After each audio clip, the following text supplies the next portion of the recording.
Hi, I'm Bill Arnold. Thank you for listening to this podcast of Real Recovery. There are many more podcasts available at myfaithradio.com. Your support makes this possible. Thank you.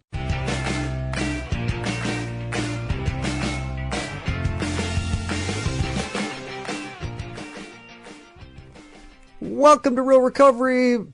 So glad you're joining us. Bill Arnold on this side of the studio, and just across the way, George P. Fraser. Hello, George.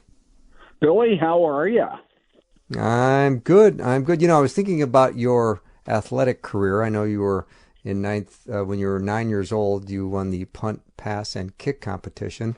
But I also know that your parents were very supportive, and your parents would sometimes say after a game, although you didn't score a goal, you scored a try. And that was meaningful, wasn't it?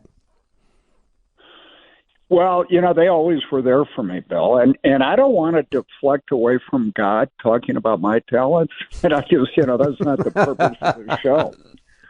You know, I get that. I feel like I'm on a California beach rock show from the 60s. I'm with you. I'm like yeah, Blue yeah. And yeah. Hey, yeah.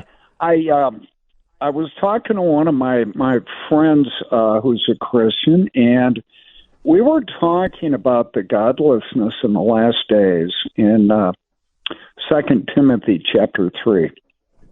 Okay. And I want to read that, Bill, because I was thinking about my own recovery and guys I work with, and we'll pick it up in chapter 3, verse 2. For people will be lovers of self, got that one. Lovers of money, that's me. Proud, yep. Arrogant, yep. I don't think I'm abusive, disobedient to parents, definitely. Ungrateful, yep. Unholy, heartless, unappeasable. Never happy. Slanderous, yeah. Without self-control, yes. Okay. Brutal, not loving, treacherous, reckless, swollen with conceit. Yeah, I think so. And then the big one, lovers of pleasure rather than lovers of God. And I think when I work with guys, one of the things that I think is really important, Bill, is that we find ourselves in Scripture, that God's talking to us, and we can identify things like this, that, hey, that's me. That's me. And I don't know anybody that parts of that doesn't relate to. Fair? Fair. Lovers, pardon me? Yeah, no, absolutely fair. You know, lovers of pleasure rather than lovers of God. I think that kind of hits all of us. And when I look at somebody in recovery, we talk about we need to make our recovery better than our using, but we don't want to have it like our using to where we're not doing our obligations and that's all we enjoy and that. And I remember hearing somebody say, if I don't like it, I don't do it. And that person was me. And the problem when we're in recovery, Bill, if you got into addiction, your best thinking got you there. You really don't know what you want. You don't know what's good for you because what you really want to do is killing you. And it really gets you into a place where you're beaten into a state of reasonableness, where we really have to surrender to God. And what that means to me is I'm out of the decision-making business. I give up. My best thinking got me here. My first thought is usually wrong. It's a reactive rather than a thought-out response. And when I read this, the godlessness in the last days, I really think it's written to us. Again, I am aware that, like you, and I appreciate the fact that you say that your best thinking got you there, because I look at guys in recovery that I work with as well and realize that they're sitting in a recovery room and they sometimes say, I know how I got here, but I don't know how I'm going to get out. Yeah, and the truth is really hard to swallow. And what I always look at for me, and for my guys, I don't ask my guys to do anything I'm not doing. How's that working for you? Yeah. If that's really what you want to do, how's that working for you? And I think where we get into trouble is we try to be God in our own lives, where we try to make our decisions go for our desires. And the book of James says you don't have because you don't ask. Mm-hmm. I think we have to go to God for everything, looking at our decisions, help us to keep walking with him, because he says, apart from me, you can do nothing. And for me, when I was reading this, I was thinking, yeah, I kind of let go, yeah, God, help me to do this. And then I'll go, well, I can take it from here. Mm-hmm. I got it. And that's when I get in trouble. Yeah. George, we just got a couple of minutes before we go to break, but I would love for you to remind us of step one. Well, step one, Bill, is we admitted we were powerless over drugs, alcohol, and our life was unmanageable. And we really look at that in trying to get sober. We don't even want to do it. We have to get honest and say, hey, in an ideal world, I'd be able to continue to do this and not have any consequences. So it's really plan B. But what we learn after a while walking with God, not only was our whole life wrong, our whole attitude was wrong. I try to tell my guys when they're in rehab, you should be grateful that you're here. A lot of people don't get this opportunity. Now, that's hypocritical, because when I was in there, I wasn't grateful. Come on. You know? Right. But that's really what it is God is allowing us to do this. And I try to read the Bible not as a set of no's, but as a set of things that I can do rather than what I can't do.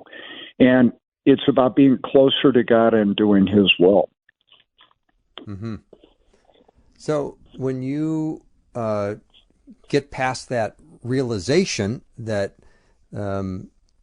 that you are out of control and that you need to be restored to sanity, that's that brilliant first step, that act of desperation, that unless God intervenes, I'm stuck. Yeah, totally. And the good news for you is if you think that you want to change your life, but you don't know how to do it, God has already entered it, because you didn't want to do this a little while ago. Everybody else who knows you thought you should do it, but you didn't want to. And once you decide that you want to change that, really the Holy Spirit is working on your heart. And you should take great joy in that. Yeah. All right, George, we, like always, have got a great show coming up. We're going to take a little break and bring on our special guest, Johnathan, who's here with us in studio. You're listening to Real Recovery with Bill and George, and Ryan's on the board as always. Want to say a little special shout-out birthday to Cherise. Happy birthday. So after a short break, we'll be back with our special guest and lots more Real Recovery in just a minute.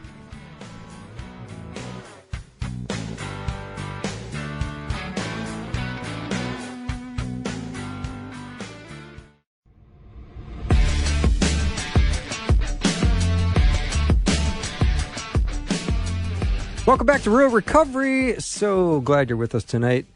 I just will let you know that George, my co-host, will not be involved in these three segments. So there's a good chance that these three could be 33 1/3% not as good as usual. So that's the way it usually works, because George is awesome, and we're missing him, of course. My guest is Johnathan. He's right with me here in studio, and let's meet him right now. Johnathan, welcome. Wow, thank you, Bill, for having me here. Absolutely. Now, I want to let the audience get to know a little bit about you growing up, where you grew up, what life was like, what family life was like. Was there, did you pay attention in school? Did you play sports? Did you go to church? All that stuff. Oh, yes, thank you. Yes, I was born and raised in Los Angeles, California, Compton to be more specific. That's where I spent most of my time.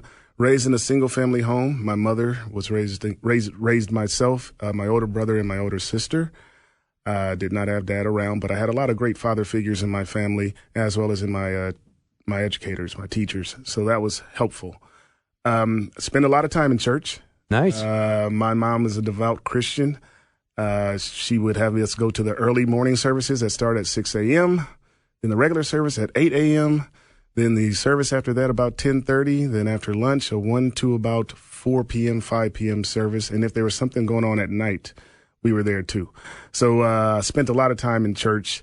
to the point where by the time I got old enough and I was like, Mom, I want to watch basketball games on Sunday. So when I turned 16, I'm not going to go to church. And actually, I kind of followed in on that. And perhaps that was the start of some trouble that headed down the road. But that's a lot of church, though. It was a lot. That's a lot of church. And especially when you don't have the thorough understanding of it. I mean, I'm still learning and figuring things out as an adult here. Yeah. So as a child, it was just like, man, why are you making me go? But I greatly appreciate her for it because it did give me a great foundation spiritually that helped, obviously, and continues to help. I made sure that I got my own children involved in church at a young age. And so I'm just kind of paying it forward with that. Not having them go as often as I did, although they go to Christian schools. But I do believe that church is very important, especially at an early and young age. So I support that. Yeah. What about your own family, brothers and sisters?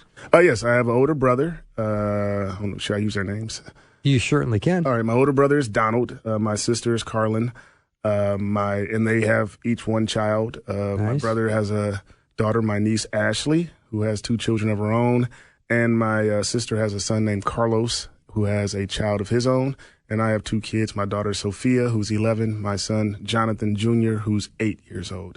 And they're all great. I love my siblings. I love my mother Josephine. I love you. 'Cause she's definitely my rock, to be honest with you. I wouldn't be anywhere near where I'm at right now if it wasn't for her. So growing up in Compton, of course, we hear Compton nowadays, and we think that sounds like a pretty dangerous place. Was it that way when you were growing up? I would say it was worse when I was growing up, to be honest with you. It was when the crack epidemic really got onto the scene in Los Angeles and America. Gangster rap became a big thing with groups like NWA, entertainers or rappers like Ice-T, who's has a star on the Hall of Fame, on the Walk of Fame, and it was bad. It was tough. Gangs were at their peak. I recall Compton was considered the top 5 or one of the top 5 most dangerous cities, not only in the United States, but in the world for about a decade plus during my time of growing up. And I had people who were shot and killed like right in front of my house. I had a lot of tag bangers who would put graffiti on our house on a regular, pretty much every other day basis. And it was tough. And I think that's in part why my mom pushed my education to be at private schools. I think she felt much more secure. My older brother and sister, they went to public schools, and I think she wanted me to have a different experience, which I greatly appreciate to this day. Just to, in large part, not only for the educational aspect, but the safety and security. At least during that time. We know now that schools are a little bit different. No matter where you're at, you have the risk of danger. But during that time, it kept me away from gangs and drugs and all that kind of stuff. So. Johnathan, if everyone on the block is feeling this threat, is there some community amongst the neighbors? Like, we're all in this together? And what's interesting about it, Bill, and I appreciate that question, things become normalized. That's what I mean. I think that's what I was getting at. You're so used to it. Yeah. You're so used to hearing about somebody that you knew who was shot and killed. I've had friends who've been shot and killed due to gang violence that you almost become, I don't want to say numb, but to an extent. Yeah. It's just your everyday run-of-the-mill activity and event, and it's unfortunate. And I have been asked that question before by others in different environments and situations, and it's pretty much the same thing. It was like, well, I didn't really know much different because that was what I grew up knowing. That was the first quarter century of my life. It wasn't until I started expanding, starting to go to college at Loyola Marymount University, go Lions, and started to, really interact with people of various different cultures, socioeconomics, et cetera, then I started saying, you know what, perhaps dodging bullets every day wasn't a normal thing for one to experience. But I still take all those experiences that I had because they helped mold me as to who I am today, and I think I'm, to a degree, a well-rounded individual as a result of that. Yeah. Say, Ryan, when he said go Lions, are we going to have to pay a royalty for that? I think we're okay. I think we'll be good. I paid them enough, by the way. So I just saw the way he snuck that in, and I thought, I didn't know if we're going to have to pay royalties. Sorry about that. But they've been taken care of considerably for my attendance there. Yeah. So what was after school like? Was your mom working, and did you come home to an empty house, or was she there? Or what was life like coming home from high school? Thank you. Well, in high school, K through 8, I went to a after school program that was actually ran by the Salvation Army. Sweet. Believe it or not, it was like right across the street from my school. So I would just spend times there. We'd play basketball, shoot pool, do different things like that. In high school, that's when I started getting more involved in sports. I'm a big-time basketball player. I did go to a football practice, quickly discovered that I didn't like being hit by guys bigger than me. Yeah. I liked baseball, but I got an injury when I played Little League, so that kind of made me disinterested. Basketball was my thing, and I enjoyed that. Plus, I'm a bookworm. I'm a big-time nerd, so I like to bug my teachers after school to their chagrin. Just trying to get as much of a wealth of knowledge and information and understanding as I possibly could about the world that I live in. Where did this intellectual curiosity come from? It was greatly encouraged by my mother. Okay. Also, members of my family are all smart. It doesn't matter if they have this degree or that degree. Some are more street knowledgeable than I was, obviously, but others just had more experience, And so I was always encouraged. I was the youngest one of my generation. So I'm sure my brother and my sister would say I was a bit spoiled or doted on, a little more so than the others. But I was always, encouraged to pursue my education. And my mother took me on a lot of travels when I was young. On 2 different occasions, we traveled the entire continental United States. Once we did it by train. Cool. And another time we did it by bus, so Amtrak, and then by Greyhound, and got to hit up every state. And then she would let me get like a little collector's thing where it was like a pocket knife or something to document, that I'd been there, done that. And that's what I try to promote for my kids too, allowing them to travel. Haven't had a chance and opportunity to do it as much because of COVID and other things that have limited that. But I'm looking forward to the future, God willing, that I'll be able to give them the same experiences that I had. Yeah. So Johnathan, as a guy who was pursuing education and you liked school and you called yourself a book nerd, did you get bullied by other kids? No. Wanting to be smart? No, because I was also an athlete too. Okay. And I could hold my own in sports, and I was always part of the cool group. So you're in the cool group. Yeah, I was voted most popular and most likely to succeed out of high school, and pretty much in college I was kind of the big man on campus. If anybody disagrees, you could just recall. And I'm not saying that that's anything that anybody should aspire to be or do, because it comes with a lot of luggage and baggage as well. But I greatly value my life experiences. Yeah. So I'm looking at your high school experience, going, you done good. Done fairly well. Yeah. So was there any party element that showed up in high school? In high school, no. Really? I think I may have had consumed alcohol once with my friends in high school. Okay. And that was our senior ditch day. Okay. I had a couple of drinks before with like my relatives. It was almost kind of more of a rite of passage type thing, if you will. Marijuana. I tried smoking once again. I was on that same ditch day, and I was very dizzy and really didn't think I would do it again until I went to college and realized that was not going to be the case. But in high school, no. I was pretty square when it came to that stuff. All right. Fortunately. So I want to talk a little bit about your continuing education, because you were on a very determined path. But I also want to talk about how you started to find yourself in a pattern of using. Oh, absolutely. Yeah. So let's start with your educational pursuits. Tell me what your goals were. Well, I obviously wanted to make my mother very proud, and I was fortunate to get into a great university. My SAT scores, that's our standardized test in California as opposed to the ACT out here. Okay. And I scored decent enough, I thought, for a guy who didn't really study for it or anything like that. And it was good enough to get me accepted into Loyola Marymount University. I always liked studying like history. I love studying like government, so political science became a good fit. So I got my bachelor's degree in political science there. I then was given the opportunity to become a charter member for a new program that they were starting called Place Corps at Loyola Marymount University, Partnership of Los Angeles Catholic Education. And that's what got me started in my educational career. And after that, I got into teaching, and I went to a university in Topeka, Kansas when I moved out to Kansas for a few years. And that's when I got into my special education point of education, and did that for a while, and then eventually got into a doctorate program at St. Cloud State University and graduated officially last May with a doctorate in education and administration.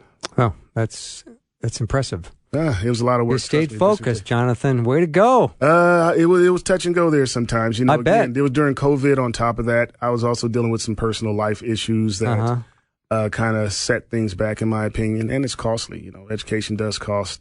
So, you know, it was a great accomplishment, but it most certainly came with some great sacrifices as well. But I can say I achieved that, and anything else that I had to deal with there is things are getting better. Situations are improving based on, you know, sacrifices that had to be made, or that were made, I should say, in that process. Yeah. So let me ask you about how you found yourself doing some self-medicating. Oh, yeah. Thank you. Yeah, again, I didn't really do anything in high school. It wasn't until I got to college.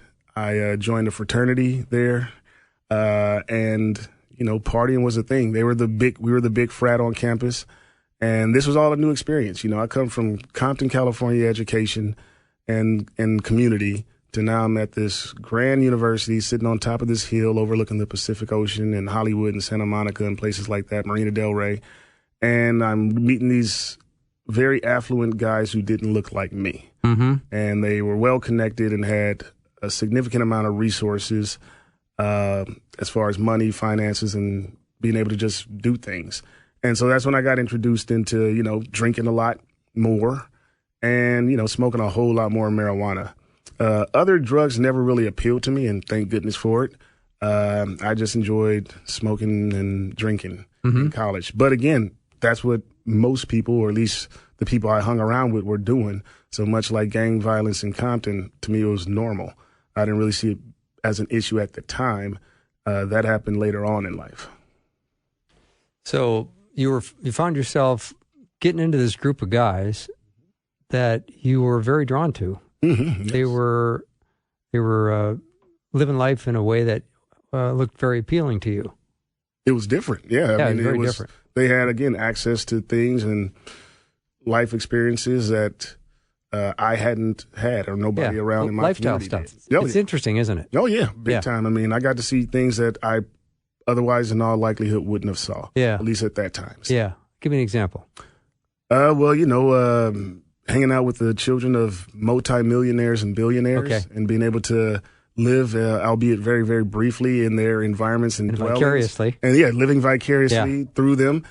I mean, nobody in my hood was driving ATVs on, you know, thousands of acres of their own family property, being able to hunt and do things like that at their will. No, that was not happening where I'm from. Riding horses, doing all kind of cool stuff. That didn't occur where I was from. Yeah. So to be able to experience those, or, you know, driving fancy cars, or going to these elite Beverly Hills like mansions and parties and stuff, it was wild. Yeah, it was different. Yeah, that sounds like a pretty crazy experience. It was. Yeah. But I, again, you know, despite some of the things that it eventually may have led to, I'm still thankful that I got to have them. Because what I did was I allowed some of my friends from high school who I knew weren't going to have those experiences. They hung out with me a lot at my university, and they got to experience those things as well. And they're things that we still talk fondly about to this day. Yeah. Maybe not the bad parts of it, but certainly the enjoyable ones. Yeah. We'll take a little break. You're listening to Real Recovery tonight, Bill, without George. So we're going to take a little break. Johnathan is our special guest here in studio. We'll be right back.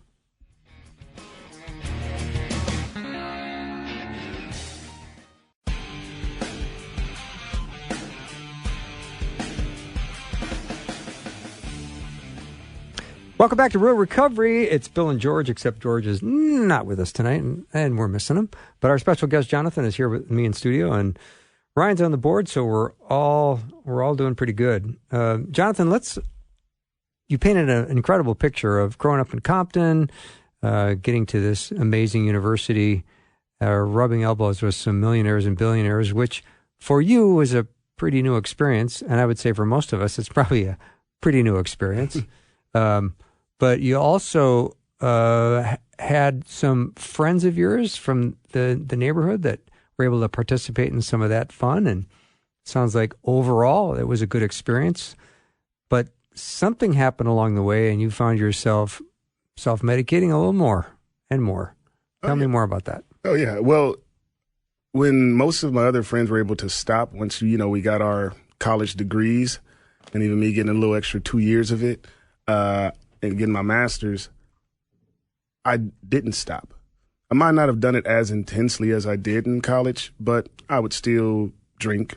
I would still smoke. And in my mindset, it was justified because I was like, hey, look at all these things I've achieved. Sure. In doing that. I mean, I even interned for United States Congress, between junior and senior year of college. So I felt like I had done things, certainly more than the people that I knew. A just reward. Yeah, exactly. Yeah. Besides, how are you going to relax otherwise? Exactly. I mean, I didn't really, I guess, know how to. It'd been so long since I had been able to do it without using that stuff. Yeah. So it just became, again, just part of my habit. Yeah. That's why they call it a habit, But I didn't see it as an addiction. I mean, I still had family and friends who drank. Unfortunately, I lost 2 uncles due to alcoholism. But I always just saw that as, those were my uncles, and they just drank way more than they needed to and way more than I did.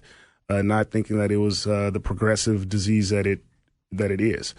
So I just continued. We were in relationships where I was able, intimate relationships with others that I was able to continue to do that habit with. And it wasn't, to me, it was like, fine, I'm living it up. I have a job, things are going well, and so on and so forth. Eventually, I wound up getting married to my college sweetheart and the mother of my 2 children. And I still drank, but I thought it was my belief that I had it under control, that it was regulated. I certainly didn't drink around my kids. I wasn't abusive physically, mentally, verbally. I didn't get in trouble with the law or anything like that. I still held a steady job, and I was pursuing my doctorate degree. So, what's wrong with a cocktail or 2 here or there? What happened, in my opinion, well, a couple of things. From the surface, it was when a lot of the issues of social injustice were going on here in Minnesota, the Philando Castile killings, a couple other guys during that time. And I was living in Wayzata, Minnesota at that time, and I was the only guy who looked like me in my neighborhood. Mm-hmm. So I'm dealing with, the frustrations of, these incidents occurring with, law enforcement and African-American men. And here I am, the only African-American man in my area. And, I started feeling paranoid. Now, of course, I'd say that, probably my using of alcohol and marijuana assisted with that. But I really felt like a man on his own island and that nobody could relate to it. My wife is not my then wife was not of my culture.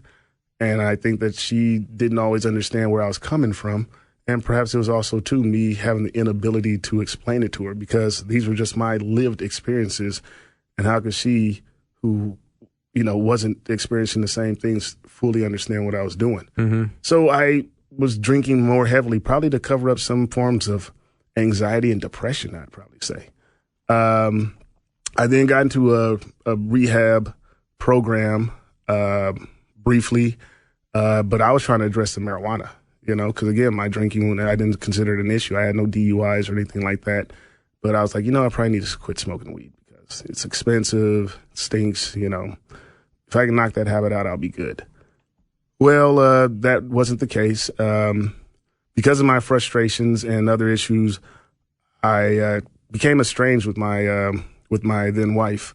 I actually got a job in the St. Cloud area while we were still living in Wayzata because I felt I had to just leave that environment. I really wanted she and the kids to come with, but at that time she didn't want to. That was her prerogative, obviously. I would have liked it to be different at the time. But that allowed me to be even further away from she and our very young kids at the time. But I was going to school there to get my doctorate. Yeah, you're working on your doctorate. I was working on my doctorate. I had a job there. Mm-hmm. I had an apartment. I wound up getting an apartment there, too. But it just led to our marriage getting dissolved eventually. But I continue to still do my habits. There's still social injustice issues going on. I was getting frustrated with my progress or lack thereof of my degree. And again, then COVID hit. And then that was like the cherry on top because now you're really isolated. Now you, by law, technically can't be around others. So, I'm just sitting here in my house or my apartment doing absolutely nothing. I might as well go get a bottle of something and go ahead and get some marijuana while I'm at it since I'm going to be here for a while. Mm-hmm. And so that helped progress it to the point where it just got bad. And eventually thank goodness I have loving family and friends who were like, it's time for you to get that corrected. Let's you need some deeper, more thorough help. And so that's what I did. And I went to get the help. Can I talk about where it is? Oh, yeah. At the ARC Salvation Army in Minneapolis.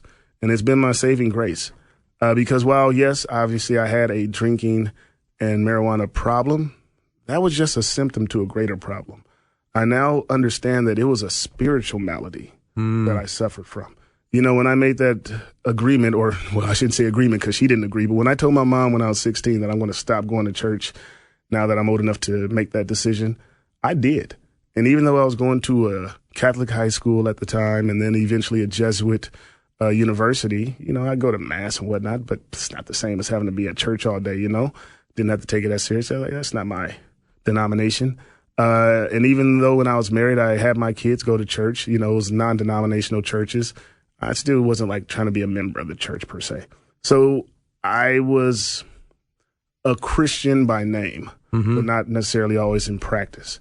You know, I still prayed quite a bit, not all the time as much as I should, which is every day, as many times as possible. And I think that that's what it was. When I was dealing with these issues of frustration, anxiety, anger, I wasn't turning to God or to my Lord and Savior, Jesus Christ, to get help.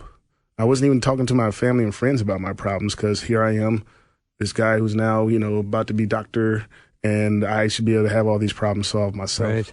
Right. But that wasn't the case. You need help. You need assistance. And I'm just blessed that I was able to find it. And that's truly been my saving grace. And God willing, I will, well, my will as well as most importantly God's, I hope to maintain this course for the remainder of my life, however short or long it may be. Johnathan, were there some amends that needed to be made, and were you able to make them? Yes, there were amends that needed to be made, and there are amends that still need to be made. Okay. You know, it's a process. Yeah. You know, you can't just get a sheet of paper and then just run to everybody's place of where they're at. And no, timing is everything. Yeah, right. And I'm making a living amends with my ex-wife, I believe, and that's in part just showing up and being a great father to my kids and be supportive with her as much as possible. And I'm doing that. There's other people who I need to reach out to apologize for being the jerk that I could be at times when I was under the influence, shall we say. And so there's still amends to be made, but I have also made amends to others too. And there's some people who aren't here anymore, unfortunately, that I just can't make an amends with because they're physically not with us on earth. So it's a process, but I'm working with the great guy as my sponsor and support, and he helps guide me through that. And I'm hoping that I could be a sponsor to others and help them as they go through that process of healing. Yeah. Always makes a big difference when you start working with guys, because every time we hear about someone who's relapsed, the question we always ask is, how many guys were you working with? And the answer is always zero. Oh, yeah, absolutely. That's time and time the case. You know, because in order to fully heal and recover, you have to let go of your will. You have to admit that you have a problem. You know, denial is usually that biggest hurdle to climb over. But even if you get into a program like I was blessed and fortunate to get into, you got to have buy-in too, you know? And what a lot of people struggle with is the faith aspect of it. And to me, I mean, I'm sure that there's people who've recovered, long-term recovery, who aren't faith-based. But for me, it was the only way to reach for full recovery and to get it. You have to have your soul healed, because that's where most of the damage is done. Whether you had some childhood trauma, which I was fortunate not to have, although I didn't have my father in my life, but again, I had people there to kind of fill that role, so I didn't really miss that part. But, you know, the frustration of being divorced from the person who I had hoped to spend the rest of my life with, you know, that was traumatic for me. And, you know, no matter what titles I got or degrees or jobs or whatnot, I still felt empty. And it was because I was missing that spiritual component. You know, I wasn't praying. I wasn't reaching out to God and letting him know what I was going through. Yeah, I'd yell about it when I was, you know, perhaps intoxicated, or play the blame game, which most of us do, and say, oh, well, if this was this way or that way, then everything would be just fine. And I wouldn't have an issue with drinking because it would be good. I'd be able to do that and still function. Where, no, man, it's that spiritual malady. To me, that is the key component, just off of my observations and my own personal experience. I can always only talk about myself. Can't put myself in the shoes of others. For me, it was that lack of my faith being based. And even though I grew up as a child in the Christian faith, I left it and lost it and just relied on my own hubris and my own ego to get me through in life. And that clearly wasn't enough. Yeah. Johnathan, one of the questions it's always good to ask is, who has that privileged place of authority in your life? As far as? Well, I mean, who has that privileged place of authority? Is it God or is it you? It's God, clear as day. I know it is for you now, but for a lot of people who are trying to find sobriety, if they're still on the throne of their life, they're having a hard time. And it unfortunately happens almost instantaneously. There's been many guys who have left the program, and even whether they commenced or not, they felt that they were going to be able to survive that wild, wild world, outside of those doors. And more times than not, they quickly discovered that that's not the case. I greatly commend those who are able to come back to the program after experiencing that. I pray for the souls of those who unfortunately passed away before they could make that due to other usage. But again, you have to have that component. But it could be tough, especially if you don't have that foundation, or if you still question it, if you're skeptical about it. That's why I encourage everyone to, go to your class that I always look forward to on Friday, but really, really pray. Go to every type of Bible study you can attend. Go to any type of church service that you can go to outside of the requirements of the program, and really try to, get in touch with your higher power, as they call it. I go to a centering prayer class weekly on Tuesdays. A gentleman named Glenn, he's amazing there. And that's the time where I literally get to meditate. It's no talking. It's barely even thinking. It's just letting things be. And that has been so helpful for me in my progress, because, I don't know, to me, it's the time when God talks to me. Yeah. I mean, it gives you a chance to slow your brain down, doesn't it? Yes. Instead of always yapping like I'm doing and having the privilege to do right now I want you to yap. On this show. You're the guest of the show. Yes, thank you. But, you have to have a time of just quiet. Yeah. Try to find that serene place where you can just have a greater inner perspective on things, where you can find yourself, because that's certainly what it's done for me. Yeah, I mean, I've talked to guys in recovery, and they've referred to their brain as a monkey brain. It just does not settle down. No. It's all over the map. And yes. if you don't get quiet and let the Lord speak to you, it's going to be hard. Amen. And then you allow the good old devil to hop in there too. Yeah. And then he's going to tell you all kind of things that you shouldn't be listening to. Yeah. All right, we're going to take a little break. You'll listen to Real Recovery tonight, Bill without George. And we're going to take a short break and be right back and hear more of Jonathan's story in just a minute.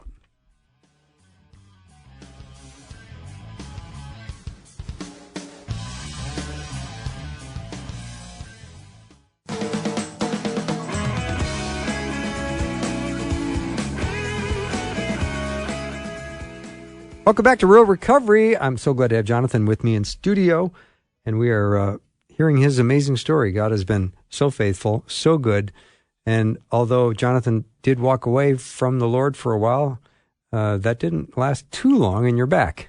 Oh, hello. Thank you. It's a pleasure to be back. Yeah. I'm curious, Johnathan, because as you walk out your recovery, what does your walkout every day look like? It's all-encompassing Jesus Christ and the Father God. I wake up in the morning. First thing I do is I do a daily prayer through our Daily Bread app. I listen to you and other individuals, their podcasts, etc. And then I take a time out to meditate. So I get up quite a bit earlier than I technically need to, but I want to make sure that my day starts on that good note. If there's any other prayers that I need to mention about people who've asked individually, and I also pray for the group, the group as a whole. Then I just go about my day. I try to stay in good shape. So I work out usually Monday through Friday in the mornings before I head out to work. And on the drive, I just, kind of just think about, where the Lord is guiding me, where I've been, not looking back on it like Lot and them, but just thinking about, the opportunities that I've been blessed with, having so far. And I know for sure it's because I'm spiritually founded, and that's my focus. As a person, as a father, as a brother, as a son, as a friend, I try to make sure that I put everything in the lens through my faith. And that's how I try to practice my daily life with the people that I interact with the actions that I make and take. I still have a silly side when I'm talking to my friends from, back in the day, but I try not to make it too silly, but I am just really focused. I am fortunate to get to participate in the services at the ARC, the Salvation Army, and also my home base that is Parkview, which is also a Salvation Army church. But I also, too, will open up and expand to go to other places of worship, too, because you can't get enough. I'm very curious, the historian that I tell myself I am, the theologian that I'm not really. I do like to see how people worship in other environments and different elements. And, just try to see if I feel that spirit, which I oftentimes do, because the goal should be giving all praise to God. So how has God been healing the parts of your heart that have been broken?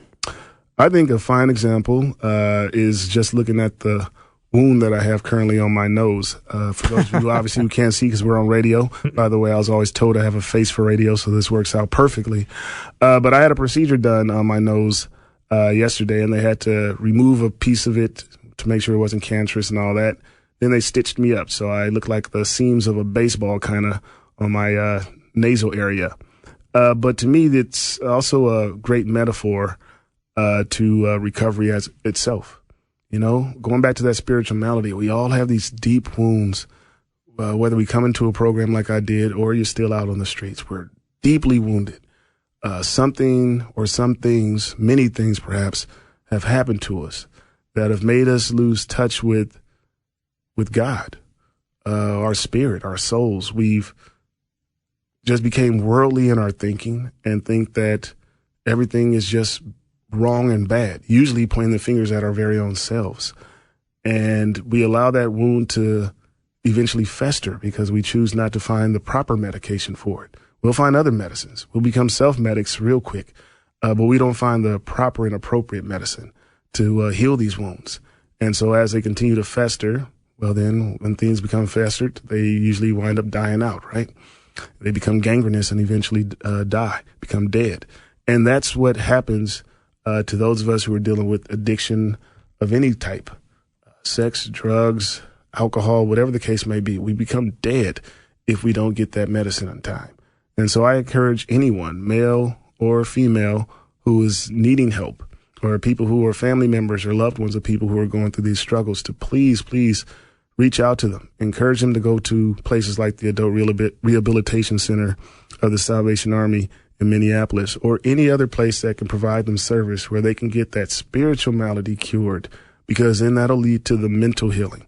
That'll lead to the physical healing, because you'll have that spiritual component healing as well. And that's what, much like the scar on my nose, I hope will happen, that I'm using all the medicine that the doctor gave me. He's going to take the stitches out on Monday. And then from there, hopefully through time, the wounds will be healed to a degree where it'll look almost as normal as it used to be.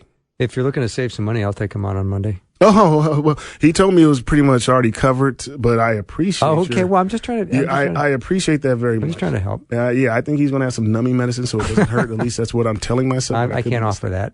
See, there you have it. Yeah. But I appreciate the offer. So, Johnathan, when you take that first step into recovery, what is the hardest part about taking that first step? Do you step in going, I can't believe what I'm signing up for. I can't believe I could be here for 6 months. How do I do that? Oh, absolutely. As a matter of fact, when I commenced from the program, my counselor, Lindsay, was like, she shared to the group a story of when, I don't know, I think it was like my second or third day in the program. I went to her office and I was like, all right, I think I'm good. I've seen what this place has to offer. I think I'm fine. I think I can handle all my problems on my own, which clearly wasn't the case. And fortunately, she and Amy, who's the case manager there, was like, Johnathan, she was like, just give it a couple more days. Give it a week. And if you feel that way still, then okay. We'll give you your walking papers, So they gave me an ultimatum, and then I said, all right, I'll do my end of it, and I'll give it a couple more days or a week and try it. And it would just hit me. Like God just started showing me different things as to why that was where I needed to be for that time. And it's tough initially, I think, for, again, me, but from what other guys have shared is you got to give up a lot, but you're going to wind up getting a whole lot more. Mm-hmm. You know, the first 30 days are brutal because you are really like detached from the rest of the outside world. You can't make phone calls like you used to. You can't contact family and friends Can't like leave you the used building. to. You can't leave the building. Yeah. And those walls can become very small. For your own protection. Yeah, for your own protection, and also to give you an opportunity to dig into yourself, because that's who you have to face into the mirror every Yes. day of your life. Yes. You have to start really thinking about what got you here, what circumstances got you here, and then do you have the willingness to change? Do you really want to be transformed in a positive manner where all the things that perhaps you've lost, you have the opportunity to at least regain in some facet, which most importantly is your own dignity and your spirit. And I discovered that, and that's why I stayed the course. And all the promises that have been made in the Bible and in the other books I've read, they're starting to come to fruition. And I thank God every day for that. But what I also learned in the work therapy component of that is to not take these things for granted. You know, I've always been fortunate to get relatively nice jobs, right? I mean, I've went to school to do so, to get myself in those positions. But it was because of my hubris and my ego and my lack of spirit, I would just cast a lot of those jobs off. Having to work the work therapy program where I had to start busting suds or mopping floors or cleaning toilets, doing things that, quite frankly, I certainly didn't get a doctorate to do. Not that there's anything wrong with anybody who does that. I want to be known because I greatly appreciate it. And I'm thank goodness that I have had to do it and that I still do it actually to some extent in my new job and career. But it definitely planted that seed of, man, you better thank God for when he gets you back into a situation where you can, you know, build yourself back up, to don't take it for granted, to be very humble, be very much at peace and thankful, gratitude for you being in that situation, because you can easily go back to the other ones. Is it hard to remain humble through the recovery process? Yes. Say more about that. You know, I mean, in part, you know, you always want to feel that pride, you know, which I know is one the most deadly sin of the 7 deadly ones. But, you know, we use pride in a different terminology, I think, here in the States. And you want to, you know, get this award or that award, an excellence award, or a beneficiary of the week award and all that stuff. And you want to be top in something. You know, a lot of the guys were athletes, so we all are used to competition. And so you want that. But you have to say, no, my goal is to be humble, to be thankful for all the blessings, the roof over our head, the clothes on our back, the food that we have, our families, you know, the brotherhood. We have to be thankful for that. And that's what usually will bring us back down to earth, or brought me back down to earth, I should say. Yeah. And I'm content with that. Yeah. So, Johnathan, we only have about a minute and a half left. I'd love for you to speak words of encouragement to people who are in a place of active recovery right now. What words of encouragement would you have for them? Stay the course. Continue the journey. It's a lifetime journey. Keep that in mind. It's not going to happen overnight, but you will get there. You will see all the promises that God has made to you will manifest themselves. But you can't allow yourself to fall back into your past, because there's a great and bright future for you. So pursue that above all. And all those bridges that perhaps have been burned, you'll be able to rebuild them and walk right on over to the sunny side of things. But just keep your faith, keep your heart in God, in Jesus Christ, and they will show you the way. Do not fall back into your old habits, because they will kill you. All right? Because each and every one of you deserve a greater opportunity. We're all children of God and we're all saved. He promised us that. He made that happen. So let's take that gift and move with it, because we all deserve it. All right. Johnathan, thank you so much for being on the show. Thank you for having me, Bill. I greatly appreciate this. It's been great. I know George has been missed tonight, but it would be great to have you back. I'd be honored to do so anytime. Yeah. You know that.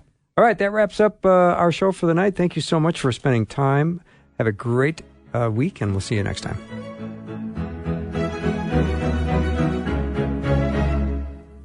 Thanks for listening. Programming like this is made available through your support. Information available at myfaithradio.com.